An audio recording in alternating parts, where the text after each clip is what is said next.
شروع اللہ کا نام لے کر جو بڑا مہربان نہایت رحم والا ہے۔ میں روز قیامت کی قسم کھاتا ہوں اور نفس لوامہ کی قسم کھاتا ہوں کہ سب لوگ اٹھا کر کھڑے کیے جائیں گے۔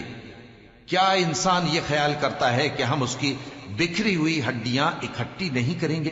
ضرور کریں گے، اور ہم اس بات پر قادر ہیں کہ اس کی پور پور درست کر دیں۔ مگر انسان چاہتا ہے کہ آئندہ بھی خود سری کرتا چلا جائے، پوچھتا ہے کہ قیامت کا دن کب ہوگا۔ سو جب آنکھیں چندھیا جائیں اور چاند گہنا جائے اور سورج اور چاند جمع کر دیے جائیں، اس دن انسان کہے گا کہ کہاں ہے بھاگنے کی جگہ؟ کہیں نہیں، کوئی جائے پناہ نہیں۔ اس روز تمہارے پروردگار ہی کے پاس تمہیں جا ٹھہرنا ہے۔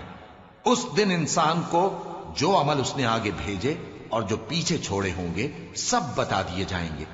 بلکہ انسان آپ اپنا گواہ ہے، اگرچہ عذر و معذرت کرتا رہے۔ اور اے پیغمبر صلی اللہ علیہ وآلہ وسلم، وحی کے پڑھنے کے لیے اپنی زبان کو تیز تیز حرکت نہ دیا کرو کہ اس کو جلد سیکھ لو۔ اس کا جمع کرنا اور پڑھانا ہمارے ذمے ہے۔ سو جب ہم اسے پڑھا کریں تو تم اس کو سنا کرو اور پھر اسی طرح پڑھا کرو۔ پھر اس کے معانی کا بیان بھی ہمارے ذمے ہے۔ مگر لوگو، تم دنیا کو دوست رکھتے ہو اور آخرت کو چھوڑے دیتے ہو۔ اس روز بعض چہرے رونقدار ہوں گے، اپنے پروردگار کی طرف نظر کیے ہوئے ہوں گے، اور بہت سے چہرے اس دن اداس ہوں گے، خیال کریں گے کہ ان کے ساتھ کمر توڑ معاملہ کیا جائے گا۔